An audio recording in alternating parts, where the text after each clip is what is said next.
We are live this rising. I was journaling and I thought I'd go live to share some messages. I was making a list of all of the programming that has been instilled into us, and I started with like my own programming because this is how my own journey started, is recognizing the programs that have been instilled in us from generation to generation. Specifically on the mother side, the last four generations, and then on the father side, it goes even deeper than that. So you can imagine how many influences we have generationally, but then we think about gestation, gestation, gestation. So when you're in the mother's womb, there's some additional programming happening as well. And then getting into, um, the first couple of years of life, like the moment that you're introduced into this realm, it is this very confusing time, and all you're doing is being pumped with toxins and beliefs and programs. And then getting into your later years, from 1 to 7, this is where most of the programming happens, most of like the matrix programming, right? And so I wanted to basically write down what are some of the programs that I need to unlearn and relearn.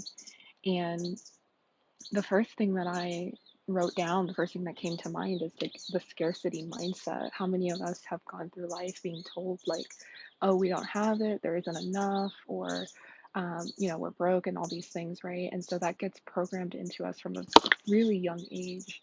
And we go through life believing that there's lack, when in reality, abundance is everywhere. So the exercise that I'm doing right now is listing out all of the programs that I am aware of so that I can work through them by reframing them and relearning them.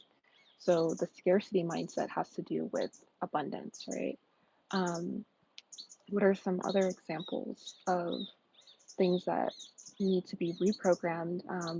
One thing that came to mind was, as children, we're told to stay silent. We're told that our opinions aren't valuable, they don't matter, or, um, because we're not an adult, we don't know what we're talking about, this sort of thing, right? So, what does this do? This diminishes our power and our ability to trust our intuition and trust our own divine wisdom. And so, this program that we've learned is to suppress our inner wisdom and our knowledge and our power. And so, what is the relearning that we have to do here? We have to understand and remember that the power is within us, right? The wisdom is within us, everything is within us. And we see things as children and we know what we're seeing, but because no one else is acknowledging it, we tend to think that it's not true or it's not fair. But in reality, um, and then over time, this gets us further and further away from trusting our intuition. So, in reality, what we have to do is return back to that. And so, how do we reprogram and relearn this? This specific program is by trusting our intuition more, opening up to source and trusting that little voice that we're hearing, and knowing that we're not wrong. It's going to take some time for us to get back to that point where we were receiving messages at all points in time. And this is where, sometimes you guys hear me say I received a download. I, as a child, received downloads all day long, 24/7. And now it feels more like once in a blue moon compared to what it used to be, but it's getting back there because I'm aware of the programming that took place to take me away from that.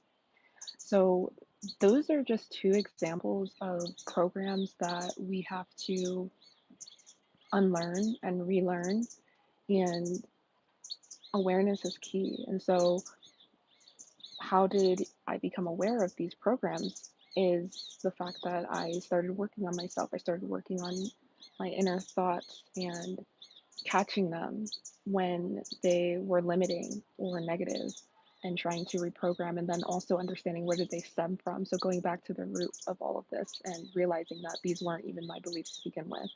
um, I had a similar revelation with trust, trusting others. And if you or anyone has doesn't have the ability to trust other people, it can create this life where you're stuck in these cycles and you feel alone and you feel like everyone's out to get you. And so when I realized that I had this issue with trust, I went back and I did the work to understand where did this even come from because I have no reason to not trust people, right? I have no reason to have this belief as my own. And I realized that it wasn't my belief that I was holding on to, it was that of someone who came before me, an ancestor's belief, right? And so I've carried this lack of trust throughout my life, and I realized that it's created a lot of situations that could have been avoided. But it was the awareness that catapulted my work towards trusting others and understanding that we tend to hold on to things that are not ours. We tend to hold on to traumas, beliefs, habits, especially habits that we may have picked up from our parents and they may have picked up from their parents, etc. Um, we are a product of our environment. And so, one of the best ways to begin shifting this reprogramming and this belief is to start taking a look at your environment. And this includes what you are consuming, this includes what you're eating, what you're listening to, the people that you spend time with. All of this tends to keep people stuck in their programming. So if you're there, it can work two ways. On one end of the spectrum, it can keep you stuck, but on the other end of the spectrum, when you're aware and you're choosing these inputs, as I like to call them, you have the ability to completely change what it is, your outcome. You have the ability to change your perspective on life. And as you see it, so it is. One of my favorite quotes is when you change the way you look at things, the things you look at change.